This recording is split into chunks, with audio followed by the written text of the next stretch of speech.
เป็นยังไงบ้างคะมันมันงงหัวเลยอ๋อเหมือนเรา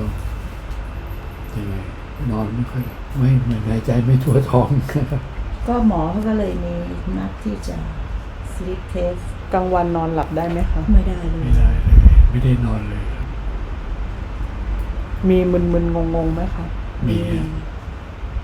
แล้วมีแบบว่าอยู่ๆเพ้อหลับไปอะไรเงี้ยมีบ้างไหมมีบ้างนะแต่ไม่ใช่นั่งดูทีวีกลางวันแล้วกลางวันเนี่ยบางทีก็จะหลับแต่มันก็สะดุ้งตื่นขึ้นมาอีกดูผลเลือดแล้วนะคะ ที่ตรวจมาค่าตับค่าไตดี เพราะว่าค่าตรงนี้มันยังอยู่ในเกณฑ์นะก็เดี๋ยวพอเราปรับพวกนี้เราแก้ที่ต้นเหตุอะค่ะพอเลือดลมไหลเวียนดีเดี๋ยวพวกค่าการกรองไตค่าการทำงานของตับจะดีกว่านี้นะคะเพราะว่าพอเลือดเราสะอาดอะมันไม่ต้องไปตกค้างตรงนั้นแล้วมีติดตรงนี้นิดนึงก็คือค่าเม็ดเลือดแดงอะค่ะมันน้อยมานิดนึงแต่ถ้าสมมุติว่าเราหลับได้ดีขึ้นกับพวกกลุ่มยาสมุนไพรที่หมอให้ไปบำรุงร่างกายอะค่ะมันก็จะทำให้เม็ดเลือดมันผลิตดีขึ้นแล้วพอเม็ดเลือดมันดีขึ้นอะการลำเลียงออกซิเจนกับคาร์บอนไดออกไซด์มันก็จะดีขึ้นเลือดเราจะเป็นกรดน้อยลงแล้วก็ตรงนี้สัมพันธ์กับที่เราดูค่าที่หมอให้ไปตรวจพวกอิเล็กโทรไลต์ในเลือดอะค่ะมันจะมีค่าคาร์บอนไดออกไซด์ตัวนี้มันจะต่ำนิดนึงมันสัมพันธ์กับออกซิเจนกับคาร์บอนไดออกไซด์กับเม็ดเลือดแดงเพราะมันต้องลำเลียงพวกนี้ค่ะถ้าพักผ่อนได้แต่ถ้ายังแบบเนี้ยนอนไม่หลับแต่ว่าเรายังใช้ชีวิตได้แล้วส่วนหนึ่งก็คือจะให้พวกตำรับเข้าไปช่วยบำรุงตรงเนี้ยสำคัญเพราะมันเป็นต้นเหตุก่อนที่จะเป็นหัวใจค่ะคือหัวใจมันเต้นของเขาเฉยๆถ้าสมมุติว่ามันขึ้นเป็นริ่มเป็นก้อนหรือมันเหนืดเหมือนเป็นแบบเราลองสังเกตน้ำลายอะค่ะน้ำลายปกติมันจะใสๆแต่ถ้าสมมุติว่าเราคุยเยอะๆหรือว่าเราเริ่มร้อนในน้ำลายมันจะเหนียวขึ้นแล้วมันจะเป็นสีขาวๆแบบเนี้ยค่ะเลือดเราก็เหมือนกันถ้ามันเหนียวข้นขึ้นนะคะมันก็จะทำให้หัวใจมันทำงานหนักก็เราจะไปปรับต้นเหตุตรงนั้นนะคะแล้วเดี๋ยวมันก็จะเข้าที่เข้าทางเรื่องการนอนก็ไม่ต้องเป็นกังวลกับเขาเยอะเพราะว่าเดี๋ยวพอเขาเรียกว่ามันเข้าที่เข้าทางอะค่ะเดี๋ยวมันจะค่อยๆเริ่มหลับได้เองแล้วพอหยุดหายใจตอนนั้นที่อาการเป็นยังไงอะคะพอเล่าให้ฟังได้ไหมคะพอเข้าระวังก็หยุดหายใจเลยพอเริ่มหลับก็จะแบบหลับลึกๆก็จะเหมือนหยุดหายใจใช่ไหมคะแล้วสะดุ้งตื่นขึ้นมาใช่แล้วบางทีสำลักลมหายใจแล้วก็ไออะไรอย่างเงี้ยคือเรานอนดูเขาอยู่นอนดูเขาอยู่อะพอเขาเข้าพวังไปพอจะหลับเนี่ยมันก็เริ่มมันสำลักขึ้นมาเองไหมคะหรือว่าใช่มันเหมือนกับคนสั่งให้ตื่นอะตอนไม่ตื่นมันจะแบบแล้วยังเป็นกังวลกับเรื่องที่เรารู้สึกว่าเหมือนจะมีใครพาเราไปไหมคะยังเป็นกังวลอยู่ไหมคะไม่ฝันไม่อะไรไม่ฝันแล้วเนาะแล้วเรายังกลัวอยู่ไหมคะว่าแบบหลับไปแล้วเดี๋ยวเราจะไม่กลัวโอเคดีมากไม่กลัวทีนี้ทำไงแค่ไปนอนหลับแต่ยานอนหลับไม่กล้าให้กินยาเคมีมันจะออกฤทธิ์เร็วเพราะฉะนั้นข้อควรระวังเขาจะมีเขียนไว้ว่าอาการไม่พึงประสงค์เป็นยังไงจะปรึกษาว่าเราจะต้องฉีดอีกไหมคือณเบื้องต้นนะคะถ้าเคยได้รับยาเคมีหรือแผนปัจจุบันแล้วอะค่ะเราจะต้องค่อยๆให้ฟื้นฟูให้ระบบร่างกายเราเริ่มทำงานได้เองค่ะเพราะว่าพวกนี้มันมาเป็นตัวช่วยพอเป็นตัวช่วยร่างกายเราก็จะรู้สึกว่าขี้เกียจลงเพราะว่ามันมีตัวช่วยแล้วอย่างเงี้ยค่ะทีเนี้ยก่อนที่จะลดยากลุ่มพวกนี้ค่ะหมอก็จะต้องปรับร่างกายคนไข้ให้แข็งแรงขึ้นค่ะทางเนี้ยจะช่วยบำรุงฟื้นฟูข้างในพอร่างกายเริ่มเข้าที่เข้าทางบางทีที่อาการในช่วงแรกที่มันมีแบบหนาวตอนกลางคืนหรืออะไรแบบเนี้ยที่ตอนแรกรอบแรกที่เรากินนะคะคือมันไปปรับระบบเลือดทั้งหมดเลยค่ะไอ้ตรงไหนที่มันติดขัดอยู่ที่หัวใจที่เมื่อกี้หมอก็ดูค่ะที่มันจะมีเส้นอยู่ตรงเนี้ยคืออย่างนี้นะคะแล้วมันสัมพันธ์กับเรื่องที่เราตรวจค่าเม็ดเลือดแดงด้วยค่ะมันมีบางเส้นที่กำลังจะตันหมอไม่ได้ทำหมอดูอยู่ค่ะมันมีไอ้ตรงนี้คือตรงเนี้ย แล้วมันมีจุดอยู่นะคะ ใช่ ทีเนี้ยเวลามีแบบเขาเรียกว่าร้อนๆเย็นๆหรือว่ามีจี๊ดๆแป๊บๆหรือตรงไหนที่เราเคยเป็นเมื่อรอบแรกอะค่ะอธิบายให้คนไข้เข้าใจด้วยเพราะว่ากลุ่มยาที่เราให้ไปมันไปปรับเรื่องระบบเลือดให้ไหลเวียนดีขึ้น แล้วไปบำรุงหัวใจให้มันทำงานได้ดีขึ้น เพราะฉะนั้นเนี่ยมันจะค่อยๆมาทะลวงทีละนิดให้พวกแต่มันจะไม่ไวเหมือนการผ่าตัดนะคะ บางทีเราอาจจะแบบมีไม่สบายตัวอะไรบ้างค่ะ เพราะว่ามันพยายามไปช่วยดันตรงนี้ออกค่ะ แล้วระบบพวกนี้มันจะค่อยๆเข้าที่เข้าทาง เพราะว่าการที่มันอุดนานๆนะคะผนังเนื้อเยื่อข้างๆเนี่ยค่ะ มันก็จะเสียหายไปด้วยเพราะว่าเลือดมันเข้าไปเลี้ยงได้ไม่ลึกค่ะ ตรงเนี้ยสัมพันธ์กับที่หมอเขียนไปแล้วก็ที่ตรวจเลือดค่ะ อันนี้คือค่า CK ค่า CK ก็คือมันจะบอกเนื้อเยื่อที่อยู่บริเวณใกล้ๆตรงเนี้ยค่ะว่ามันเสียหายหรืออักเสบมากน้อยแค่ไหนค่ะซึ่งตรงเนี้ยมันอยู่ที่283ค่ะเราเป้าหมายก็คือเราอยากจะให้ต่ำกว่าเกณฑ์ก็คือ190ลงมาค่ะตรงเนี้ยเดี๋ยวหมอจะเช็คกับคนไข้เป็นระยะหรือถ้าเราตรวจแผนปัจจุบันอยู่แล้วเขาก็จะมีตรวจเป็นระยะถึงถ้าเขาไม่มีตรวจแล้วถึงรอบที่จะต้องตรวจเดี๋ยวหมอก็จะเขียนใบตรวจไปให้ที่แลบแล้วเดี๋ยวคนไข้ดูตรงนี้เพิ่มเติมเพราะมันจะบอกถึงจุดตรงนี้ว่ามันได้เบาบางลงมากน้อยแค่ไหนแล้วเรื่องการหลับเนี่ยเดี๋ยวมันค่อยๆปรับแล้วคนไข้จะค่อยๆเริ่มหลับได้เองมันอาจจะไม่ได้ไวปุ๊บปั๊บเหมือนเรากินยานอนหลับแต่ว่ามันจะค่อยๆส่งให้เราค่อยๆสบายขึ้นนะคะถึงตามรอบเหมือนที่เราเคยผ่านจุดที่ รอบแรกคือการกินยารอบแรกมันปรับ4ธาตุไฟธาตุลมธาตุน้ำแล้วก็ธาตุดินก็คือหัวใจให้มันแข็งแรงขึ้นแต่ทีเนี้ยระบบเลือดลมมันต้องเวียนเอาสารอาหารมาเลี้ยงแล้วเอาของเสียออกจุดตรงเนี้ยมันเป็นที่ต้นเหตุก่อนที่มันจะเกิดก้อนพวกนี้มาติดค่ะมันก็จะล้างออกไปแล้วพอพวกเนี้ยไขมันระบบเผาผลาญเราดีขึ้นเดี๋ยวพวกเนี้ยหมอจะค่อยๆช่วยกันดูถ้ามันเริ่มดีเวลาเราลดเราจะค่อยๆลดทีละนิดค่ะเพราะว่าทีเดียวปุ๊บเดี๋ยวร่างกายเราจะไม่ค่อยไหวก็อันนี้ก็จะเป็นพวกไขมันอันนี้ลดความดันที่ละลายริ่มเลือดด้วยแล้วก็อันนี้กรดไหลย้อนยังมีเป็นอยู่ไหมคะไม่เป็นเนาะ ก็ให้กินก่อนตอนเช้าเพราะว่ายาพวกนี้บอกมันจะทำให้กัดกระเพาะอ๋อใช่แผนปัจจุบันมันก็จะต้องระวังเรื่องพวกนั้นค่ะก็เลยต้องพี่กินทานหลังอาหารทันทีอันนี้ยาละลายริ่มเลือดค่ะไม่ได้เยอะหรอกแล้วก็อันนี้ยาป้องกันหลอดเลือดอุดตัน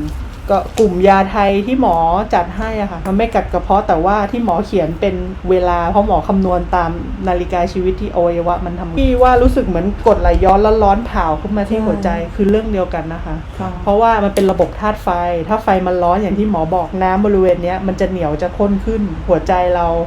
มันก็จะทำงานหนักแล้วพอมันร้อนปุ๊บมันก็จะมาติดหลอดเลือดเล็กๆอะค่ะเพราะว่าหลายๆเคสจากดูจากสถิติอะค่ะแผนโบราณเรื่องไฟย่อยสัมพันธ์กับบริเวณลมที่หัวใจมีเหมือนกันเป็นกรดไหลย้อนแล้วพอเขาดีขึ้นแล้วยังไม่ทันไปตรวจเลือดแบบฟื้นฟูข้างในทั้งระบบเขาไปวิ่งตรงสะพานอีกทีหนึ่งหลังจากที่รักษาและหายกรดไหลย้อนนะคะวัยรุ่นอยู่เลยเขานึกว่าแบบแข็งแรงแล้วแต่ว่าเราก็บอกเหมือนกันถ้ามีโอกาสปรับแบบองค์รวมมันดีกว่าเพราะ40กว่าอายุมันเริ่มเยอะต้องระวังเรื่องพวกนี้พอหายจากหมอไป6 เดือนไปวิ่งริมทะเลน็อกไปเลยแล้วก็ไปติดพอไปติดเสร็จตื่นมาจำใครไม่ได้ติด1 เส้นเองทีเนี้ยพอเรามาปรับแบบนี้ก็อยากให้คนไข้มีกำลังใจถึงมันจะ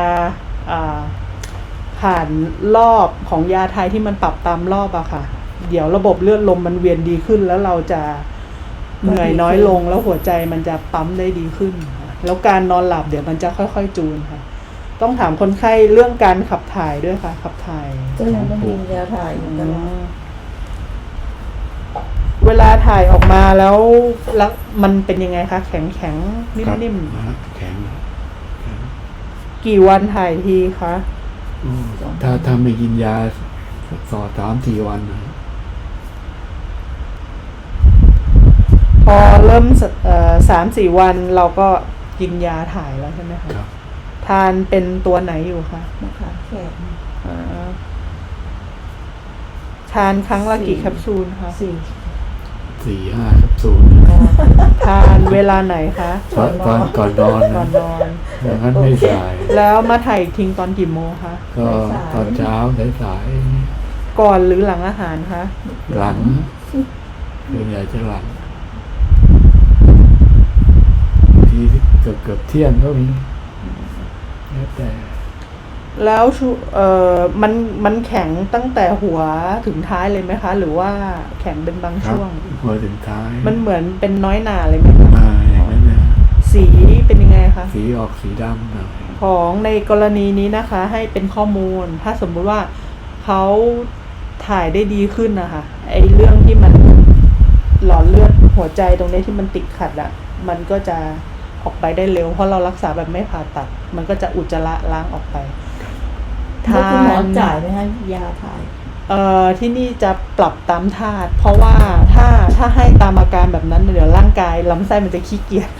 แต่ว่าบอกคนไข้ได้ว่าอย่างน้อยถ้ามันไม่ออกก็ปฐมไปพยาบาลแบบนั้นได้ค่ะดื่มน้ำวันหนึ่งเท่าไหร่คะ ที่คุณหมอให้ไปผสม ค่ะ เท่าไหร่อะก็เป็นลิตรอะเนาะ เป็นลิตร ขวดใหญ่หมดไหมคะ ไม่หมดนะวันหนึงไม่หมด แต่เขาขาดไม่ได้คือกาแฟดำทุกเช้าตื่นมาแล้วกาแฟแก้วหนึง เข้าเช้าทานกี่โมงคะ ก็แล้วแต่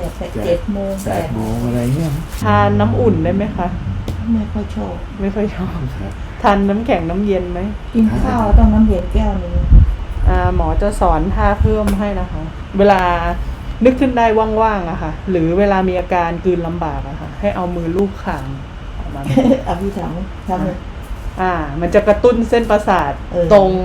หลอดคอตรงเนี้ยค่ะ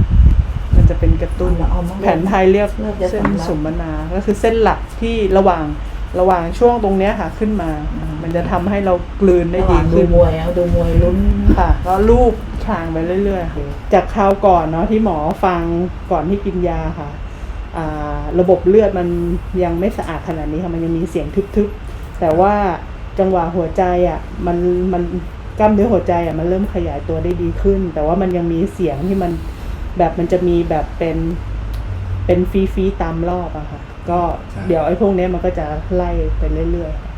มันจะสัมพันธ์กับที่ถ้าเราไปฉีดสีแล้วเราจะเห็นที่มันจุดที่มันติดอันนี้ให้ญาติฟังนะจะได้นึกภาพออกว่ากำลังแก้อะไรให้อยู่ เข้าใจ นี่หรอคะแล้วเดี๋ยวพอระบบไหลเวียนเลือดมันสะอาด เสียง ขึ้น ฟีเรียนหายไป ใช่หัวใจมันก็จะเต้นได้หนักขึ้นค่ะ แต่ส่วนความดันสูงเนี่ย มันเป็นส่วนที่หัวใจมันพยายามจะบีบเลือดให้มันไปไกลขึ้น แต่ว่ายาลดความดันอ่ะเขาจะมาบอกสมองแค่ว่าเต้นให้ช้าลงหน่อยสิหัวใจ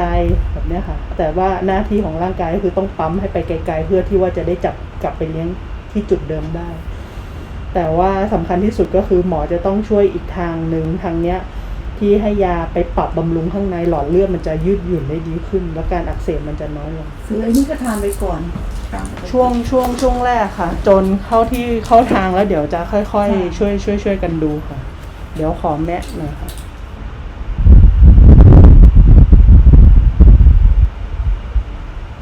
จังหวะที่พจรหนักแน่นขึ้นแล้วก็เดินเสมอขึ้นค่ะ ก็เลือดลมมันเริ่มค่อยๆเวียนได้ดีขึ้นค่ะ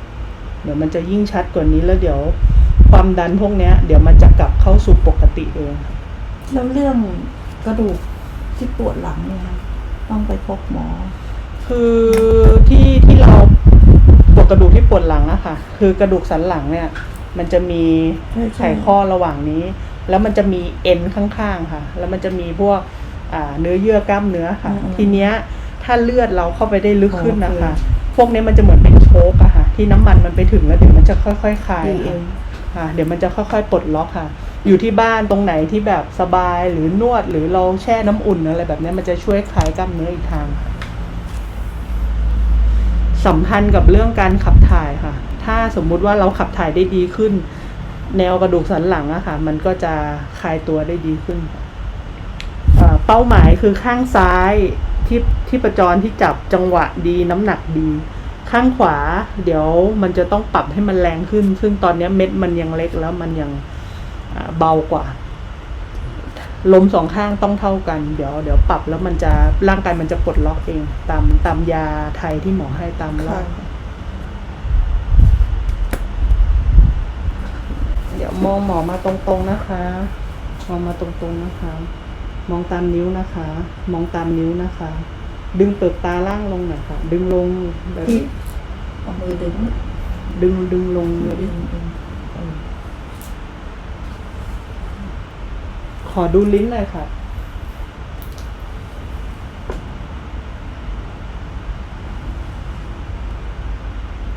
กระดกลิ้นขึ้นหน่อยค่ะ คือตอนนี้ปลายลิ้นเริ่มชมพูแล้วนะคะ เลือดมันมาเลี้ยงได้ลึกขึ้นก็เดี๋ยวมันจะปรับไปตามรอบ ก็แนวทางการรักษาเราก็จะประมาณนี้ค่ะ แล้วก็เดี๋ยวจะนัด2-3 อาทิตย์ทีหนึ่งแล้วก็ดูพัฒนาการค่ะ ได้ โอเคค่ะ เดี๋ยวจัดยาให้สักครู่นะคะ ค่ะ สวัสดีค่ะ สวัสดีค่ะ